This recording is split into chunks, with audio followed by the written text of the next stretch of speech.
সংসারের জন্য আমরা গৃহিণীরা সব সময় কাজ করে থাকি। আজকের ভিডিওতে আপনাদের সঙ্গে শেয়ার করব মাত্র একদিনে 1 মাসের কাজ গুছিয়ে রাখবো। একদিনে 1 মাসের কাজ গুছিয়ে রাখলে অনেকটা আরামদায়কভাবে আমাদের 1 মাস চলে যাবে। আসসালামু আলাইকুম প্রিয় দর্শক, you are simple lifestyle YouTube চ্যানেলের পক্ষ থেকে নতুন একটি ভিডিওতে সবাইকে ওয়েলকাম করছি।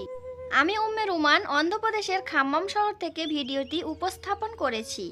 যে যেখান থেকে আমার ভিডিওটা দেখা শুরু করেছেন আশা করছি সবাই ভালো আছেন, সুস্থ আছেন। আলহামদুলিল্লাহ, আমরাও সবাই ভালো আছি। আজকের ভিডিওটা আপনারা যদি একটু মনোযোগ সহকারে দেখেন তাহলে অনেকেরই উপকারে আসতে পারে। বিশেষ করে যাদের কোলে ছোট বাচ্চা আছে তাদের জন্য অনেক ভালো হবে। আমি এখানে 5 কেজি আতপ চাল নিয়েছি, আর চাল থেকে ধান কাঁকড় সবগুলো খুঁটে খুঁটে বেছে নেব, পরিষ্কার করে নেব। যদিও চালের মধ্যে থেকে খুব বেশি ময়লা নেই, তারপরও একটু বেছে নিলে খুব ভালো হয়। আমরা গৃহিণীরা আমাদের সংসারটাকে কেমনভাবে গুছিয়ে রাখবো আর কোন কাজটা কখন করলে কেমন করলে সুবিধা হবে, তো সেই রকমভাবে সব সময় চলার চেষ্টা করি। আতপ চালটা আমি খুব সুন্দর করে বেছে পরিষ্কার করে নিয়েছি অনেকটা সময় ধরে, আর এখন চলে এসেছি ধোয়ার জন্য। শীতের সময় আমাদের খুবই প্রয়োজন হয় এই আতপ চালের গুঁড়া। আমরা গৃহিণীরা যদি একদিন একটু কষ্ট করে এই আতপ চালের গুঁড়াটা একটু রেডি করে নিই তাহলে আমরা 1 মাসেরও বেশি খেতে পারবো। চালের গুঁড়া কম বেশি আমাদের পিঠাতে লাগে অথবা কোনো কোনো পকোড়াতেও লাগে। আর আমাদের হাতের কাছে যদি চালের গুঁড়া থেকে থাকে তাহলে কিন্তু আমরা বিভিন্ন ধরনের আইটেম বানিয়ে সকাল সন্ধ্যার নাস্তা খেতে পারি। আতপ চালগুলো আমি খুব সুন্দর করে পানি চেঞ্জ করে ধুয়ে নিয়েছি। এখন আমি অ্যালুমিনিয়ামের ছিদ্রযুক্ত চুবড়িতে খুব সুন্দর করে পানিটা ঝারিয়ে নিয়েছি। আমি একটু বেশি করেই চাল নিয়েছি আর 2টা চুবড়ির মধ্যে দিয়ে পানিটা ঝারিয়ে নিয়েছি, আর এখন আমি রোদে শুকাতে দিয়েছি। একটু খেয়াল রাখতে হবে যে চালের মধ্যে উপর থেকে কোনো ধুলাবালি এসে যাতে না পড়ে। একদিন যদি কষ্ট করে এই আতপ চালের গুঁড়াটা করে নেওয়া যায় তাহলে কিন্তু আমাদের অনেকটাই সুবিধা হবে। বিশেষ করে এই সামনে রমজান মাস আসছে, আর রমজান মাসে বিভিন্ন ধরনের পকোড়া বানানো হয়। বেসনের সাথে অল্প করে যদি চালের গুঁড়া অ্যাড করা হয় তাহলে কিন্তু পকোড়াটা অনেকটাই মুচমুচে হয়। চালটা আমি রোদে শুকাতে দিয়েছি, আর এদিকে আমি একটু মশলা বানিয়ে নেব। এই মশলাটা আমি 1 মাসের জন্য সংরক্ষণ করব। এখানে আমি নিয়েছি সরিষা, জিরে নিয়েছি, আর লাল লঙ্কা নিয়েছি, মানে কাঁচা লঙ্কা যেগুলো লাল হয়ে গিয়েছে ওইগুলো নিয়েছি, আর রসুন নিয়েছি, আর কিছুটা মতো পেঁয়াজ কেটে নিয়েছি, একটু বড় বড় করে কেটেছি। এই সবগুলো উপকরণ আমি একসঙ্গে মিক্সারে দিয়ে দেব, সাথে একটু লবণ দিয়েছি। লবণ দিলে অনেক দিন পর্যন্ত ভালো থাকে।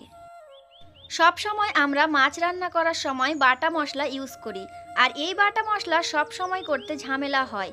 তার কারণে এই মাছের মশলাটা যদি আমি রেডি করে রাখি তাহলে মাছ রান্না করার সময় কিন্তু এর থেকে 2টা টুকরা নিয়ে যদি আমি মাছের মধ্যে দিয়ে হাতে ঘষে রান্না করে নিই তাহলে কিন্তু মাছের টেস্টটা অনেক সুন্দর আসে।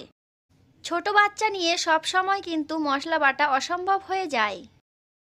যাদের বাড়িতে ছোট বাচ্চা আছে সেই সকল গৃহিণীরা এই টিপস ফলো করে কিন্তু কাজ করতে পারেন। এই মশলাটা কিন্তু আমি মাছ রান্নার ক্ষেত্রে ইউজ করব।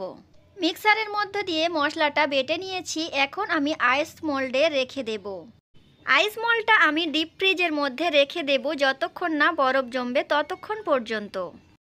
বরফ জমে গেলে আমি এর থেকে ছাড়িয়ে একটা কন্টেনারের মধ্যে রেখে দেব ফ্রিজের মধ্যে। কিছুটা মশলা আমি বাটিতে রেখে দিয়েছি, ওটা আমি আজকে মাছ রান্না করব। এদিকে আমি অনেকটা মতো আদা রসুন নিয়েছি, খোসা ছাড়িয়ে নেব। আমরা সব সময় বাগা দেওয়ার সময় রসুন ব্যবহার করি, আর ওই রসুন যদি আগে থেকে খোসা ছাড়ানো থাকে তাহলে কিন্তু আমাদের অনেকটা সুবিধে হয় কাজের ক্ষেত্রে। আমি কিছুটা রসুন খোসা ছাড়িয়ে নিয়েছিলাম, আর একটা বোতলের মধ্যে ভরে রেখে ডিপ ফ্রিজের মধ্যে রেখে দেব। যখন আমি ডাল বা শাক যে কোনো জিনিস বাগা দিতে গেলে ওখান থেকে আমি রসুন বের করে নেব। ওটা কিন্তু আমি 1 মাসের জন্য রসুনের খোসা ছাড়িয়ে রেখেছি। এদিকে আমি আদা রসুন একসঙ্গে অনেকটা খোসা ছাড়িয়ে নিয়েছি আর ধুয়ে এখন ব্লেন্ডার করে নিয়েছি। এখন আমি কোটোর মধ্যে ভরে রেখে দেব। আমরা সব সময় মাছ মাংস খেতে থাকি, আর এই মাছ মাংস রান্না করার সময় আদা রসুন বাটা অনেকটাই লাগে। ছোট বাচ্চা নিয়ে অনেক সময় মশলা বাটা থাকে না, তার কারণে কিন্তু মাংস রান্না করা হয় না। আমরা যদি একটু টাইম বুঝে এই আদা রসুনগুলো একসঙ্গে পেস্ট করে রাখি তাহলে কিন্তু 1 মাস পর্যন্ত ভালো থাকবে, আর 1 মাস কিন্তু আমরা আরাম আয়েশ করে খেতে পারবো।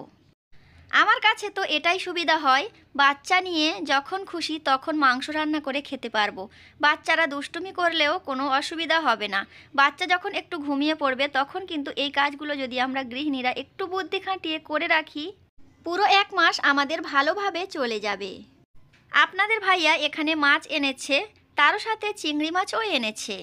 অন্ধ্রপ্রদেশের তেলেঙ্গানা এরিয়াতে সব সময় এই ধরনের মাছ পাওয়া যায় না।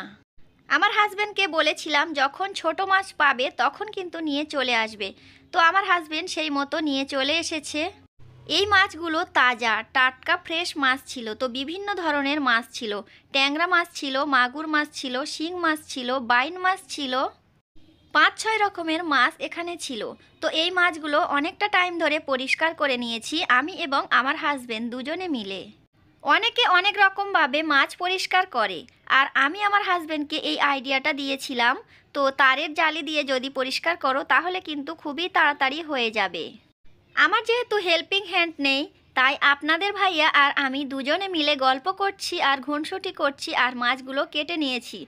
মাছ কাটতে একদমই কষ্ট মনে হয়নি, কারণ দুজনে মিলে অনেক গল্প করছিলাম, অনেক এনজয় করছিলাম। অফ ক্যামেরাতে আমি চিংড়ি মাছগুলোও কেটে নিয়েছিলাম, এখন ভাগ করে নিয়েছি। তো এই মাছগুলো আমি 5-6টা ভাগে ভাগ করেছি, যাতে করে এক এক দিন এক এক রকমের মাছ রান্না করতে পারি। এই মাছগুলো কেটে কুটে পরিষ্কার করে নিয়েছি, আর এই মাছগুলো আমার 1 মাস পর্যন্ত চলে যাবে। অফ ক্যামেরাতে আমি রান্না বান্না করে নিয়েছি, শাক দিয়ে রুই মাছ রান্না করেছি আর টাটকা ট্যাংরা মাছ ঝোল করেছি। টাটকা ফ্রেশ মশলা বেটে এবং টাটকা ট্যাংরা মাছ কেটে কুটে রান্না করেছি, আর খেতে ভীষণ মজা লেগেছিল। দুপুরে খাওয়া দাওয়ার পরে এখন চলে এসেছি ছাদের উপরে। যে আতপ চালগুলো আমি শুকাতে দিয়েছিলাম ওই আতপ চালগুলো এখন মিল থেকে ভাঙিয়ে এনেছে আপনাদের ভাইয়া। আমার হাতে সময় খুবই কম ছিল, যার কারণে আপনাদের ভাইয়া ছাদের উপরে আটাটা শুকাতে দিয়েছিল। তো আটাটাকে খুব সুন্দর করে বারবার করে নেড়ে চেড়ে শুকিয়ে নেওয়া হয়েছে। এখন আমি ছাদ থেকে নেমে এসেছি আর শুকনা আটাগুলো চালুনি দিয়ে চেলে নেব। এভাবে যদি চালের আটা একসঙ্গে চালুনি দিয়ে চেলে কোটোতে ভরে রাখা যায় তাহলে কিন্তু বারবার আর চালতে হবে না।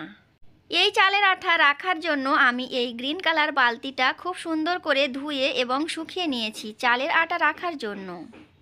আজকের আমার ভিডিওতে এই চালের আটা করার পদ্ধতি এবং মাছ কেটে রাখার পদ্ধতি, আদা রসুন পেস্ট করে রাখার পদ্ধতি এবং মাছের মশলা করে রাখার পদ্ধতি, তো 4 রকম আইটেম আপনাদের সঙ্গে দেখিয়ে দিলাম। এই 4 রকম কাজ যদি একদিন করে রাখা যায় তাহলে 1 মাস পর্যন্ত আর এই কাজ করতে হয় না। আরও বিভিন্ন ধরনের কাজ আছে যেগুলো একদিন করে রাখলে 1 মাস 2 মাস কিন্তু চলে যায়। তো আজকের আমি 4 রকম কাজ আপনাদেরকে দেখিয়েছি। আজকের ভিডিওর কোনো অংশে যদি আপনাদের ভালো লাগে তাহলে ভিডিওটিতে একটি লাইক দিয়ে চ্যানেলটি সাবস্ক্রাইব করে দেবেন। যারা এই কাজটি করে ফেলেছেন তাদেরকে জানাই অসংখ্য অসংখ্য ধন্যবাদ। ছোট বাচ্চা নিয়ে এই ধরনের কাজ কিছু কিছু করে রাখলে কিন্তু আমাদের সংসারের কাজ অনেকটা সহজ হয়ে যায়। একদিন যদি কষ্ট করে করে রাখা যায় তাহলে 1 মাস পর্যন্ত এই কাজগুলো আর করতে হয় না। শীতের সময় আমরা বিভিন্ন ধরনের পিঠাপুলি খেয়ে থাকি, আর এই পিঠাপুলি বানাতে কিন্তু চালের গুঁড়ার প্রয়োজন হয়। এই চালের গুঁড়াটা যখন চালুনি দিয়ে চেলে নিচ্ছিলাম তখন আমি আমার ছোট বাবুটাকে ঘুম পাড়িয়ে দিয়েছি আর খুবই ঝটপট করে এই কাজগুলো করে নিচ্ছিলাম। যাদের বাড়িতে ছোট বাচ্চা আছে একদমই বোঝে না যে বাচ্চাগুলো, সেই মায়ের কাজ করতে কিন্তু ভীষণ কষ্ট হয়ে যায়।